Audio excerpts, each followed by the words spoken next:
My dears, welcome back to Xylem learning. Xylem ലേണിംഗിന്റെ പുതിയൊരു ക്ലാസ്സിലേക്ക് എല്ലാവർക്കും സ്വാഗതം.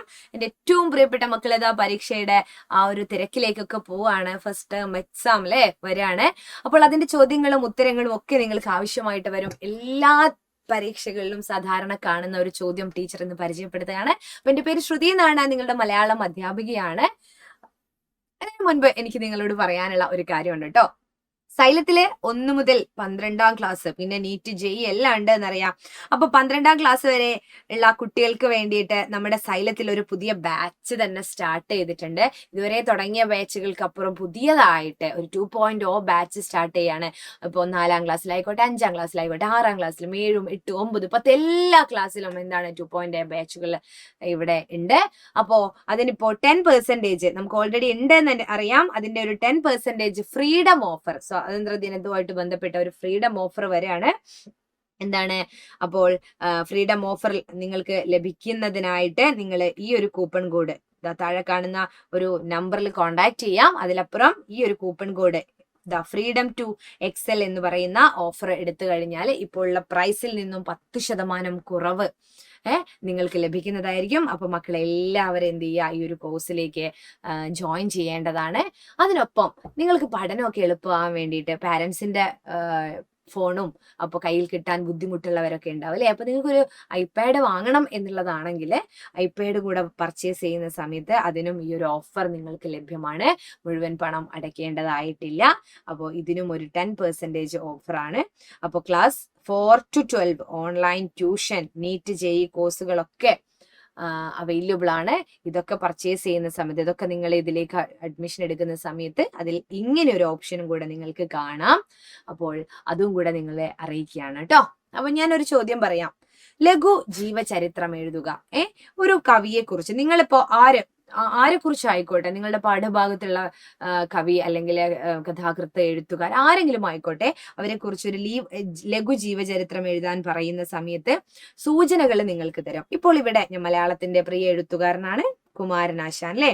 അപ്പോ മലയാളത്തിന്റെ പ്രിയ കവിയാണ്, സ്നേഹഗായകനാണ്. അപ്പൊ ഇവരെ കുറിച്ചുള്ള ഡീറ്റെയിൽസ് ഇവിടെ തന്നിട്ടുണ്ട്. ആധുനിക കവിത്രയത്തിൽ ഒരാള്, മഹാകവിയാണ്, സ്നേഹഗായകനാണ്, ആശയഗംഭീരനാണ് എന്നൊക്കെ തന്നിട്ടുണ്ട്. ആദ്യത്തെ കാവ്യത്തിന്റെ പേര് വീണപൂവ് എന്നാണ് എന്നും പറഞ്ഞു. പിന്നെ ആദ്യ പേര് കുമാരു എന്നായിരുന്നു. പിന്നെ ശ്രീനാരായണ ഗുരുവിനെ കണ്ടെത്തിയിട്ടുണ്ട്. അത് അദ്ദേഹത്തിന്റെ ജീവിതത്തിൽ വലിയൊരു വഴിത്തിരിവായിരുന്നു. പിന്നെ ജനനം എവിടെയാണ്? കായ്ക്കരയിൽ. ഏത് വർഷം ജനിച്ചു? എന്ന് ജനിച്ചു. മരണം എങ്ങനെയായിരുന്നു? റെഡീമർ ബോട്ടപകടത്തിലായിരുന്നു മരിച്ചത്. അതൊക്കെ ഇവിടെ പറയുന്നുണ്ട്. പ്രധാനപ്പെട്ട കൃതികൾ ഇനിയും നിങ്ങൾക്ക് കൂട്ടിച്ചേർക്കാം. ഇതിൽ തന്നിരിക്കുന്ന സൂചനകൾ മാത്രം വെച്ചാലും നിങ്ങൾക്ക് എന്ത് ചെയ്യാം, ഈ ഒരു 5 മാർക്കിന്റെ ചോദ്യം ഭംഗിയായിട്ട് എഴുതാൻ പറ്റും. A ഗ്രേഡ് എളുപ്പത്തിൽ നേടാൻ പറ്റുന്നതാണ്. പുഷ്പവാടിയും ദുരവസ്ഥയും ലീല, ചിന്താവിഷ്ടിയായ സീത എന്നൊക്കെ പറഞ്ഞ് നിങ്ങൾക്ക് സൂചനകൾ തരും. ഏത് കവിയെ കുറിച്ചാണെങ്കിലും കേട്ടോ. ഞാനൊരു ഉദാഹരണം പറയാണ്. അപ്പോ എങ്ങനെയാ നമ്മള് ജീവചരിത്രം എഴുതുക? തന്നിരിക്കുന്ന വിവരങ്ങൾ വെച്ചിട്ടും നമുക്കറിയാവുന്നത് കുറച്ച് കൂട്ടിച്ചേർത്ത് എഴുതിയാല് അടിപൊളിയാവും കേട്ടോ. ഇത് നോക്കൂ. തിരുവനന്തപുരം ജില്ലയിലെ കായ്ക്കരയിൽ നാരായണൻ കാളിയമ്മ ദമ്പതികളുടെ മകനായി 1873 ഏപ്രിൽ 12 ആശാന്റെ ജനനം. ജനിച്ചത് നമ്മൾ എഴുതി.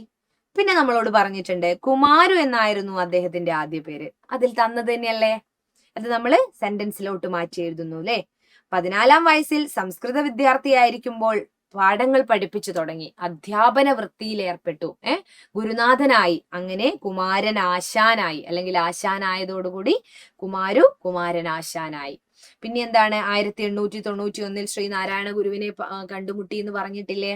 അങ്ങനെ പരിചയപ്പെട്ടതോടെ ആശാന്റെ ജീവിത ലക്ഷ്യം തന്നെ മാറി മറിയുകയായിരുന്നു. ഗുരു ആശാനെ ഉപരിപഠനത്തിനായി ബാംഗ്ലൂരിലേക്ക് അയച്ചു. ഇംഗ്ലീഷിൽ അഗാധ പരിജ്ഞാനം നേടിയ അദ്ദേഹത്തിന്റെ കാവ്യ ജീവിതത്തിൽ പാശ്ചാത്യ കവിതകൾ ഏറെ സ്വാധീനം ചെലുത്തി. അദ്ദേഹം എന്തായി, ശ്രീനാരായണ ഗുരു ഒക്കെ പറഞ്ഞതനുസരിച്ച് അദ്ദേഹം ബാംഗ്ലൂരിലൊക്കെ പോയി പഠിച്ചു. അപ്പോൾ ഇംഗ്ലീഷിലൊക്കെ നല്ല പരിജ്ഞാനം നേടി. അപ്പം എന്ത് ചെയ്തു അദ്ദേഹം? മറ്റു ഭാഷ അല്ലെങ്കിൽ ഇംഗ്ലീഷ് ഭാഷയിലെ എഴുത്തുകളും വായിച്ചു തുടങ്ങി. അത് അദ്ദേഹത്തിന്റെ എഴുത്തിലും പ്രതിഫലിച്ചു. കുമാരനാശാന്റെ ആദ്യ കാവ്യമായിരുന്നു വീണപൂവ്.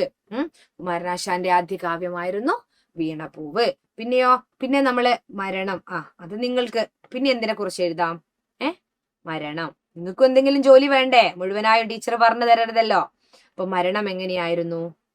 മരണം എങ്ങനെ മരിച്ചു എന്നും കൂടെ എഴുതുക കേട്ടോ. മരണം എങ്ങനെയായിരുന്നു?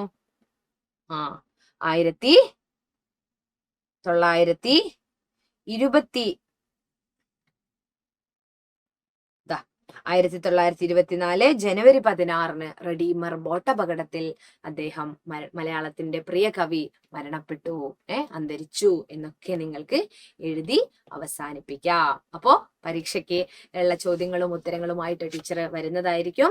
മക്കളെ, ഇതൊരു ഉദാഹരണമാണ്. ആരെക്കുറിച്ച് തന്നാലും സൂചനകൾ തരികയാണെങ്കിൽ ഇങ്ങനെ സെന്റൻസ് ആയിട്ട് എഴുതിയാല് എളുപ്പത്തിൽ A ഗ്രേഡ് നേടാൻ പറ്റുന്ന ഒരു ചോദ്യമാണ് ജീവചരിത്രക്കുറിപ്പ്. അപ്പൊ മറ്റു ചോദ്യങ്ങളുമായിട്ട് ടീച്ചർ വരാം. അതുവരേക്കും tata bye. It's me Shruti Vaishakh from Xylem learning.